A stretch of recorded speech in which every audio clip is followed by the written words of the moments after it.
आप सभी तमाम छात्र एवं छात्राओं को Gurukul coaching centre YouTube channel में स्वागत है।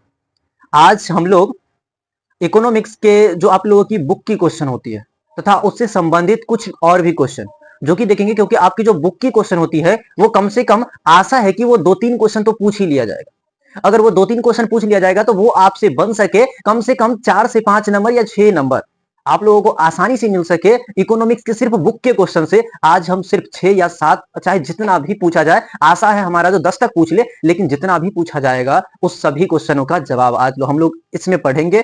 और आप लोग, हमें आशा है जो आप लोग वो उस एग्जाम में अच्छा नंबर लेकर आएंगे इकोनॉमिक्स की दृष्टिकोण से। तो हम लोग शुरुआत करते हैं चैप्टर नंबर 1 से बुक का क्वेश्चन, तथा हम ये भी बताते जाएंगे जो इसमें से और क्या क्या आप लोगों को देख लेना है, क्योंकि हो सकता है बुक का क्वेश्चन ना पूछ के लेकिन हम जो एक्स्ट्रा चीजें बता दे उससे क्वेश्चन पूछ ले। तो आप लोग एग्जाम में जाने से पहले वो सभी क्वेश्चन को भी देख लीजिएगा, खासकर ऑब्जेक्टिव के रूप में।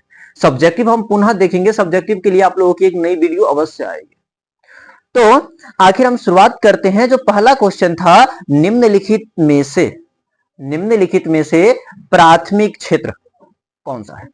और आप लोग पढ़े होंगे जो अपने लोगों के बुक में ये दिया गया था, जो अर्थव्यवस्था के 3 क्षेत्र होते हैं, जिसमें से पहला था प्राथमिक क्षेत्र, द्वितीय क्षेत्र और तृतीय क्षेत्र। तो प्राथमिक क्षेत्र के अंतर्गत ये पूछना चाह रहा था क्वेश्चन, जो प्राथमिक क्षेत्र के अंतर्गत कौन से कार्य आते हैं। और ऑप्शन में है ऑप्शन नंबर ए सेवा क्षेत्र, ऑप्शन नंबर बी कृषि क्षेत्र, ऑप्शन नंबर सी औद्योगिक क्षेत्र और ऑप्शन नंबर डी इनमें से कोई नहीं। तो आप लोग तो ऑप्शन एलिमिनेशन मतलब ऑप्शन छांटने की जो विधि होती है वो आप लोगों को पता होगा। और आप लोग इसमें देख रहे होंगे, क्या हम प्राथमिक क्षेत्र को सेवा क्षेत्र कहते हैं? नहीं। तो आप लोग कहेंगे नहीं, क्योंकि अपने लोग तो तृतीय क्षेत्र में सेवा क्षेत्र पढ़े थे, तो ए नंबर ऑप्शन तो नहीं हो सकता। अब है ऑप्शन नंबर बी की बारी। तो ऑप्शन नंबर बी था कृषि क्षेत्र। हाँ, तो अब आपको कुछ याद आ रहा होगा, जहां प्राथमिक क्षेत्र को ही कृषि क्षेत्र कहते हैं और इसके अंतर्गत जितने भी कृषि से संबंधित कार्य थे वो सब शामिल थे। तो अगर पूछा जाए, अगर ऐसा भी हो जो आप लोग कहीं 2 नंबर में पूछ दे, जो प्राथमिक क्षेत्र से आप क्या समझते हैं, तो हम लिखेंगे जो प्राथमिक क्षेत्र में कृषि कार्य संपादित होते हैं, जैसे कि पशुपालन, फसल उत्पादन करना इत्यादि। तो अब हमें आशा है ये क्वेश्चन तो बन जाएगा आप लोगों से। दूसरा क्वेश्चन है, इनमें कौन से देश में मिश्रित अर्थव्यवस्था है? आखिर आपको अब 4 ऑप्शन है, आप बताएंगे जो कौन से देश में मिश्रित अर्थव्यवस्था है। अपने लोग अर्थव्यवस्था के प्रकार पढ़े थे और अर्थव्यवस्था के 3 प्रकार पढ़े थे। कौन कौन था? तो एक था पूंजीवादी, एक था पूंजीवादी अर्थव्यवस्था, और उसके बाद मिश्रित अर्थव्यवस्था, और एक और आपने लोग पढ़े थे जिसका क्या नाम था, तो वो था, वो आप लोगों को याद होगा, आप लोग थोड़ा कमेंट में लिखेंगे। अर्थव्यवस्था के 3 प्रकार, अर्थव्यवस्था के 3 प्रकार कौन कौन? तो एक था पूंजीवादी अर्थव्यवस्था, समाजवादी अर्थव्यवस्था और मिश्रित अर्थव्यवस्था। कौन कौन? तो वो था पूंजीवादी अर्थव्यवस्था, समाजवादी अर्थव्यवस्था और मिश्रित अर्थव्यवस्था। इससे आप लोगों से ऐसे भी क्वेश्चन पूछ सकता है, जो पूंजीवादी अर्थव्यवस्था के अंतर्गत कौन कौन से देश है, मतलब कौन कौन से ऐसे देश है जिसमें पूंजीवादी अर्थव्यवस्था है। तो उदाहरण, इसका एग्जाम्पल होता था अमेरिका, जापान और ऑस्ट्रेलिया। क्वेश्चन आपसे ऐसा पूछेगा, जो अमेरिका में कौन सी अर्थव्यवस्था है, जापान में कौन सी अर्थव्यवस्था है, अमेरिका में कौन सी अर्थव्यवस्था है। जब ऐसे पूछे तो अपने लोग लगा के आएंगे, जो वहां कौन सी व्यवस्था है, तो वहां है पूंजीवादी अर्थव्यवस्था।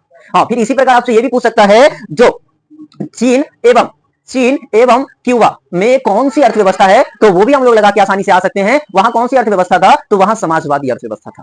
और अपने यहाँ मतलब भारत में कौन सी अर्थव्यवस्था है, तो मिश्रित अर्थव्यवस्था है। यहाँ पूंजीवादी भी होता है और यहाँ समाजवादी भी होता है। तो हमारे हिसाब से लगता है तो ये क्वेश्चन का भी जवाब आप लोग आसानी से दे देंगे। जो कहा मिश्रित अर्थव्यवस्था है, तो आप लोगों का आंसर अवश्य भारत आएगा। इसमें ऑप्शन में था अमेरिका, चीन, भारत, इनमें से कोई नहीं। तो अपने लोग अभी तुरंत फिर से रिवाइज भी किए, जो अमेरिका में कौन सी अर्थव्यवस्था है, तो पूंजीवादी, चीन में कौन सी है, तो समाजवादी, और भारत में कौन सी है, तो वो है मिश्रित अर्थव्यवस्था। अगला क्वेश्चन है, भारत में योजना आयोग का गठन कब हुआ था? भारत में योजना आयोग का गठन कब हुआ था? तो वो आप लोगों का ऑप्शन नंबर ए है 15 मार्च 1950, ऑप्शन नंबर बी 15 सितंबर 1950, ऑप्शन नंबर सी 15 अक्टूबर 1951 और ऑप्शन नंबर डी इनमें से कोई नहीं। तो आप लोग सही जो चुनाव करेंगे वो था 15 मार्च 1950, ऑप्शन नंबर ए। तो अगर हम आपसे पुनः पूछ लिया जाए, क्वेश्चन ऐसा पूछ ले, तो योजना आयोग का गठन कब हुआ था, तो क्या लगा कर आएंगे, तो वो लगा कर आएंगे 15 मार्च 1950। और क्वेश्चन नंबर 4, जिस देश का राष्ट्रीय आय अधिक होता है वह कहलाता है, वह देश क्या कहलाता है, वह देश क्या कहलाता है? ऑप्शन नंबर ए अविकासशील, ऑप्शन नंबर बी विकसित, ऑप्शन नंबर सी अर्ध विकसित, ऑप्शन नंबर डी इनमें से कोई नहीं। तो आखिर हम ऑप्शन इसमें भी छांट सकते हैं। पूछा जा रहा था जो देश विकास मतलब जो देश में राष्ट्रीय आय अधिक होता है, जिस देश की राष्ट्रीय आय अधिक होता है, अधिक वाला बात कर रहा है, तो क्या अविकासशील हो सकता है? नहीं। अविकासशील का मतलब जिसका विकास ना हुआ। तो ये तो छांट सकते हैं। उसके बाद क्या उसे अर्ध विकासशील कहेंगे? वो भी नहीं हो सकता, क्योंकि आधा विकासशील नहीं, वो तो पूरा राष्ट्रीय आय सबसे ज्यादा अधिक राष्ट्रीय आय वाला देश है, तो उसको हम क्या कह देंगे? तो वो उसको कह देंगे वो विकसित। ऑप्शन नंबर बी सही हो जाएगा। उसके बाद है 5 नंबर क्वेश्चन, जो इनमें से किसे पिछड़ा राज्य कहा जाता है? कहने का मतलब है इसमें 4 ऑप्शन दिए गए हैं और जिसमें से पूछा जाएगा, और इसी प्रकार आपको बोर्ड में भी पूछा जाएगा जो इनमें निम्न में से किस राज्य को पिछड़ा राज्य कहा जाता है? ऑप्शन है पंजाब, केरल, बिहार और दिल्ली। सबसे पहले तो हम दिल्ली इस सेंस में छांट देंगे क्योंकि दिल्ली राज्य नहीं है। दिल्ली क्या है? तो आप लोग सब जानते हैं केंद्र शासित प्रदेश है, तो दिल्ली तो इसका आंसर हो ही नहीं सकता। पंजाब और केरल और बिहार, तो इस तीनों में सबसे कम की बात करेंगे तो वो से बिहार का है।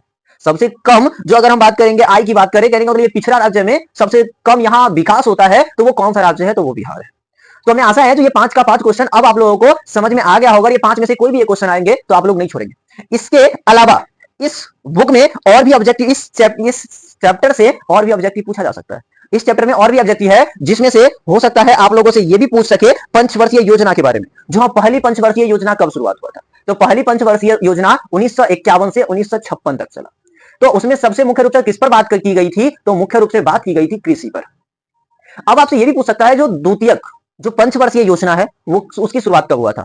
तो ये पहली पंचवर्षीय, जब पहली पंचवर्षीय योजना समाप्त हुआ तो उसके बाद ही दूसरी पंचवर्षीय योजना शुरू हुआ था। तो दूसरी पंचवर्षीय योजना कब शुरू हुआ होगा? क्योंकि 1951 से 56 तक तो पहली चली, तो 56 से कहां तक? क्योंकि पंचवर्षीय योजना 5 वर्षों का होता है, तो पहला कहां से कहां था? तो 51 से 56, फिर 56 से 61, दूसरी पंचवर्षीय योजना 56 से 61। उसके बाद आपसे तीसरी नहीं पूछेगा, आप पूछ सकता है जो 7वीं, क्योंकि आपके बुक में जो जो हेडिंग लाइन के रूप में दिया हुआ था, मुख्य रूप में दिया गया है, वही आपसे पूछ सकता है। तो अगर हम तीसरी की बात नहीं करेंगे, एक ही बार आप लोग हमें ये बताएंगे जो 7वीं पंचवर्षीय योजना कब शुरू हुआ था? तो 7वीं पंचवर्षीय योजना शुरू हुआ था 1985 से 1990। फिर 10वीं पंचवर्षीय योजना कब शुरू हुआ? तो 2002 से 2007। और 11वीं पंचवर्षीय योजना कब शुरू हुआ? तो 2007 से 2012। तो हमें लगता है जो ये सब भी आपसे अब बन जाएगी। अब हम लोग आते हैं दूसरे चैप्टर पर, जो क्या था? तो राज्य एवं राष्ट्र की आय। राज्य एवं राष्ट्र की आय, तो उसकी अब क्वेश्चन आंसरों को हम लोग देख लेते हैं। जो ऑब्जेक्टिव क्वेश्चन है वो कितना महत्वपूर्ण है, वो आप लोगों को याद करना जरूरी भी है। हो सकता है उसमें से डायरेक्ट आपसे पूछ दे, जैसे कि चैप्टर नंबर 2 का पहला नंबर क्वेश्चन है, सन 2008 से 9, सन 2008 से 9 के अनुसार भारत की औसत प्रति व्यक्ति आय है। क्वेश्चन था सन 2008 से 9 के अनुसार भारत की औसत प्रति व्यक्ति आय कितना था?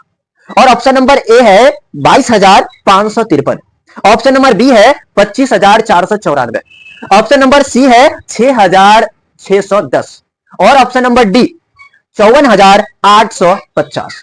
तो आप लोग बताएंगे 2008 से 9 में जो भारत का जो औसत प्रति व्यक्ति आय था वो कितना था? तो वो था 25,494, ऑप्शन नंबर बी। अब है अगला क्वेश्चन, और क्वेश्चन नंबर 2 चैप्टर नंबर 2 का, भारत में वित्तीय वर्ष कहा जाता है। ये क्वेश्चन न जाने इस क्वेश्चन से बिहार बोर्ड कितनी मोहब्बत कर बैठी है। ये क्वेश्चन लगातार कितनी बार पूछा जा चुका है और आशा है कहीं इस बार भी ना पूछ दे। तो आप लोग इस क्वेश्चन का आंसर याद करके तो अवश्य जाइएगा। तो भारत में वित्तीय वर्ष कहा जाता है कब से कब तक? तो ऑप्शन नंबर ए है 1 जनवरी से 31 दिसंबर तक, ऑप्शन नंबर बी है 1 जुलाई से 30 जून तक, ऑप्शन नंबर सी है 1 अप्रैल से 31 मार्च तक, ऑप्शन नंबर डी है 1 सितंबर से 31 अगस्त तक। तो आप लोग तो इस क्वेश्चन का आंसर अवश्य याद किए होंगे जो 1 अप्रैल से 31 मार्च तक होता है, ऑप्शन नंबर सी। अब है क्वेश्चन नंबर 3, भारत में किस राज्य का प्रति व्यक्ति आय सर्वाधिक है? भारत में किस राज्य का प्रति व्यक्ति आय सबसे अधिक है? ऑप्शन नंबर ए सबसे अधिक है, जो कि 4 ऑप्शन में दिया है वहां से बताना है आपको। तो option number A Bihar, option number B Punjab, option number C Haryana और ऑप्शन नंबर डी गोवा। तो आप लोग बताएंगे जो क्वेश्चन नंबर 3 का सही आंसर क्या होगा। भारत में किस राज्य का प्रति व्यक्ति आय सर्वाधिक है? तो वो हो जाएगा गोवा का, option number D. Question number 4, Bihar के किस जिले का प्रति व्यक्ति आय सर्वाधिक है? इस क्वेश्चन से भी बिहार बोर्ड को बहुत मोहब्बत है, बहुत बार पूछता है। तो आखिर इसका आंसर हो जाएगा, मतलब इसका ऑप्शन पहले सुन लीजिए। तो option number A Patna, option number B Gaya, option number C Sheohar और ऑप्शन नंबर डी नालंदा। तो इसका आंसर हो जाएगा ए पटना, क्योंकि हमारी जो सबसे ज्यादा जो आर्थिक स्थिति, आर्थिक आय मतलब पैसा जो आता है बिहार का, वो पटना से आता है। जिस कारण से अगर हम इसमें अगर पूछ भी ले जो बिहार के किस जिले का प्रति व्यक्ति आय सर्वाधिक है, तो वो पटना आप लोग लगा करेंगे। और क्वेश्चन नंबर 5, उत्पादन एवं आय गणना विधि आर्थिक दृष्टिकोण से है। उत्पादन एवं आय गणना विधि आर्थिक दृष्टिकोण से है। ऑप्शन नंबर ए सहज है, ऑप्शन नंबर बी वैज्ञानिक, ऑप्शन नंबर सी व्यवहारिक, ऑप्शन नंबर डी उपयुक्त सभी। तो उत्पादन एवं आय की गणना करने की जो विधि है उसमें हम हर चीज का यूज कर लेते हैं, जिसमें इसमें जो ऑप्शन जो दिया हुआ है वो हर चीजों का, जो ए नंबर ऑप्शन है सहज, बी नंबर ऑप्शन वैज्ञानिक और ऑप्शन नंबर सी व्यवहारिक। तो इसका आंसर हो जाएगा ऑप्शन नंबर डी उपयुक्त सभी। तो हमें लगता है जो आप लोगों को इस चैप्टर के भी जो क्वेश्चन आंसर का जो क्वेश्चन था वो आप लोगों को समझ में आ गया होगा। और अब हम चलते हैं अगले लेसन की ओर, क्योंकि इससे ज्यादा ऑब्जेक्टिव इस चैप्टर में ज्यादा ऑब्जेक्टिव नहीं पूछ सकता, इसमें पूछेगा तो सब्जेक्टिव में बहुत सारी चीजें पूछ सकते हैं। तो सब्जेक्टिव की भी एक आपके इस वीडियो समाप्त होते ही तुरंत सब्जेक्टिव का भी वीडियो आएगा। तो जिस कारण से आप लोग बने रहिएगा और तथा इस सेशन को पूरा देखकर जाइएगा। अगर अच्छा लगे तो लाइक कमेंट तथा शेयर अवश्य करिएगा। हम जो क्वेश्चन पढ़ रहे हैं आखिर आपको लगेगा हमको इस क्वेश्चन का जवाब पता है, तो आप लोग कमेंट में अवश्य लिखिएगा, क्योंकि कल आप लोगों का एग्जाम है और ये बहुत ही ज्यादा जरूरी है जानना, सीखना और याद करना, क्योंकि आपके पास लास्ट समय है। अब अगर अब ना ये सब क्वेश्चन को याद कर सके तो शायद बहुत दूर हो जाएगी और आपसे जो आपकी जो नंबर जितनी आनी चाहिए थी वो भी ज्यादा दूर हो जाएगा। तो जिस कारण से आपको ज्यादा जरूरत है अभी इस सेशन का, आप लोग इस सेशन में बने रहिएगा और देख कर जाइएगा। हो सकता है ये सेशन आपको कम से कम 5-6 नंबर दिला जाए, क्योंकि हम कुछ उससे संबंधित फैक्ट भी बताते जा रहे हैं, वो आप लोगों के लिए जरूरी हो सकता है। तो अब चैप्टर 30